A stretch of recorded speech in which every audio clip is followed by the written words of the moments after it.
Hello everybody, a very warm welcome to all my viewers on my first YouTube channel video, Best 4 Premium Hatchbacks of India. Yes, this is a hot comparison of Maruti Suzuki Baleno, the Elite i20, the Volkswagen Polo and the Honda Jazz.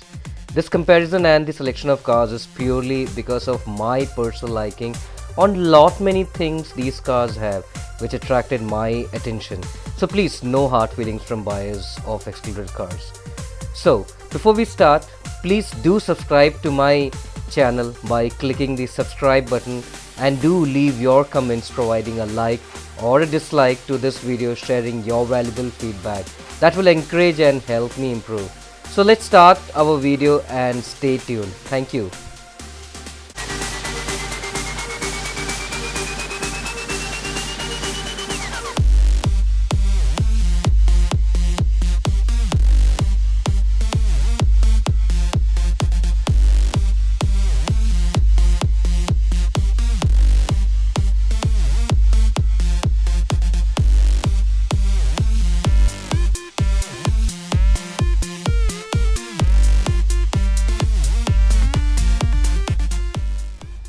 The Maruti Suzuki Baleno was first unveiled at the Frankfurt Motor Show in September 2015, and it was actually introduced as an IK2 concept, and it retains that design cues where it was actually launched in India on October 24, 2015, and later then it was launched in Japan on March 9, 2016. Let me tell you, Baleno is the first ever premium hatchback from the Maruti stable, and it's positioned above the Suzuki Swift in the Maruti Suzuki's range, making it their most premium hatchback in India. I must say they have done a very good job on this car. It's been almost 2 years, 2 months from its launch in India, and it's been the best-selling car in the segment, giving major blow to all its competitors in this segment. The prices of the Maruti Suzuki Baleno starts at 5.35 lakhs and goes up to 8.55 lakhs. The petrol Baleno starts at 5.35 lakhs and the diesel Baleno price starts at 6.53 lakhs. Baleno comes with 3 engine options presently. In petrol, you will get a 1 liter 3-cylinder engine with a displacement of 998 cc, which has a whopping 101 bhp at the rate 5500 rpm. And the second model in the petrol range is the current 1.2 liter 4-cylinder engine with a displacement of 1197 cc, which produces a bhp of 83 at the rate of 6000 rpm.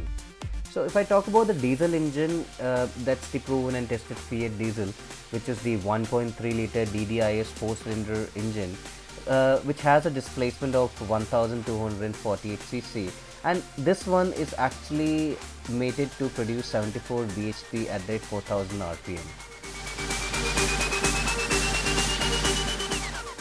Baleno is available with 2 gearbox options, a 5-speed manual and an automatic CVT. Presently the automatic CVT is only available in the 1.2 petrol variant. So today in my review I'll be only including the 1.2 liter engine. I would review the Baleno RS separately as this car comes with a more powerful engine and comes under the segment which is dedicated purely to cater the needs of driving enthusiasts desiring a higher level of performance. The Baleno RS was an attempt from Maruti to take on the Volkswagen Polo TSI initially, and which has grown with more models in the market like Fiat Abarth and the Ford Fugo RS diesel versions. So coming back to the 1.2 liter engine, it has a displacement of 1197 cc and it's a 4-cylinder K12 petrol engine which produces 83 bhp at the rate of 6000 rpm with a torque of 115 newton meters. The engine is quite refined and responsive, which is quicker than the i20 and Jazz in the 0 to 100 straight drag. Having a lightweight body, it offers good drivability in the city, and at the low RPM behavior is very satisfactory. The power delivery of the engine is very linear, and it's a rev happy engine and it remains refined throughout the rev band. So the feel beyond 4000 RPM is very nice. The clutch is very light and pressing it takes no effort. The gear shift is also smooth to operate, and slotting of the gears in the right ratio won't be a problem. So Baleno actually, as Maruti claims, has a fuel efficiency of 21.4 kmpl as per the ARI rating, which is higher than the Maruti Suzuki Swift. It's all because the lightweight curb has given it a major benefit. And if I talk about the noise level, the NVH is pretty high, and if you actually are driving at a high RPM, the engine sound is more than what you can expect. The enthusiast will enjoy, but a regular folks won't. As the speedometer climbs, the tire and the wind noise starts creeping into the cabin, which you may not like, and that's something which I would say could have been better. Baleno is available in 4 trims: Sigma, Delta, Zeta, and Alpha. The best part now is that you get anti-theft security system, ABS with EBD, dual airbags, front pre-tensioners as standard. Along with you get front 2 power windows on the base variant as well, which is pretty good, and the other features are across the entire lineup as standard, which is a pretty nice thing. So if I talk about the top end exclusive Alpha trim, it comes loaded with features like projector headlamps, DRLs with LED, 16-inch alloy wheels, voice command features, a full touchscreen infotainment system which has navigation system, Apple CarPlay, reverse parking camera. The other features include a push button start, a colorful MID display with TFT that shows you the driving time, clock with date display, and it also displays the power torque between generated while you're driving, along with average fuel economy with trip meter. So that's something which is pretty informative on the MID. Except the base level trim, the Sigma, the entire lineup gets a reverse parking sensors, so that's one thing which is pretty good.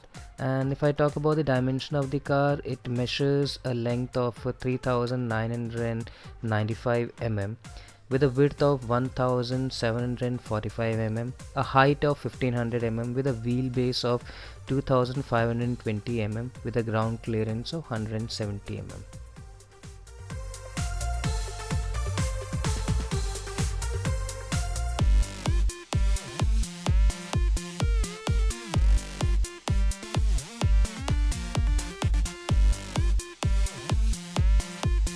Alright, so coming down to the interiors, it has loads of space and has a very good headroom and knee room for rear passengers. A person with an height of 6 foot can be very comfortable at the rear seats. This is because of the raised heights of the front seats and a very low flat floor panel with wide footwells. Though the under thigh support could have been better as to my opinion. The front seats are also very sporty, and the interiors come with all grey tone, and my liking is for grey tone because the beige tends to become quite dirty in our dusty environment. So that's really nice. And if I come down to the boot area, you get 339 liters of boot capacity, which is pretty decent. But the high lip is a problem. You just need to lift your baggages while you're keeping in, so that's a pretty high, but that's compared to the design of the car, so that is something which we can actually get used to. So that's one thing. Apart from that, the best thing that I like that it comes with a 60 by 40 size ratio seats at the rear, so you can actually fold it in the 60/40 ratio. Coming to the safety of the car scored 4-star rating in the Euro NCAP test with dual airbags and 3-star rating with non-airbags test, which is pretty good. Now here's a very important thing that all should know about airbags deployment. I have seen customers complaining about airbags not deploying in case of an accident, but there is a very important thing that everybody must be aware of, and that is that if you are not wearing your seat belts, the airbags will never deploy, because the airbags inflate very fast with high pressure, and the force can harm your face if you are not wearing seat belts. As seat belts holds you firmly in a safe position, so that the force of the airbags is restricted to a safe distance while inflating. So please, my request to everybody is to always drive with your seat belts on. So this brings us to the end of the Baleno's detailed review. And before I move on to the next review, I would like to share little bit of info on the area of improvement that Baleno actually requires. Okay, so the first thing I've noticed is the paint glossy finish, which as compared to the competitors is not good, which Maruti really needs to work on, as this is a premium hatchback that Maruti is selling.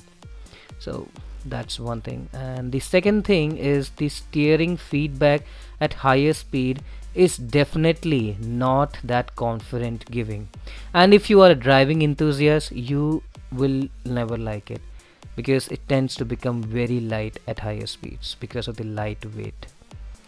That's one thing. And now moving on to the third and the last point is that the NVH level, the noise level, it needs to be improved, as it actually, the insulation that is required is not up to the mark, and the engine noise, wind noise and tire noise does creep into the cabin at higher speeds, so the insulation actually has to be improved. So that is it. So this brings us to the end of Baleno's review. Hope you enjoyed the info that I have shared with the videos and the clips.